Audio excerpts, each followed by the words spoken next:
To set profanity and curse words in TikTok comment filter as more control. In Android phone, open TikTok app. Tap TikTok to open. And then tap Profile.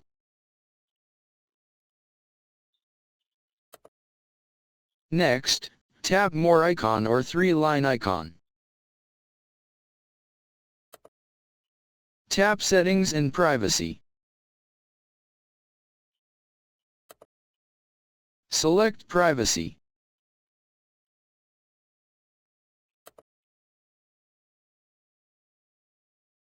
Tap Comments. And then, on Comment Filters, tap Filter selected comment types. Tap Profanity and Curse Words. Tap More Control. Hold More Comments for review. And then tap Close icon to save. Thanks for watching. Have nice day.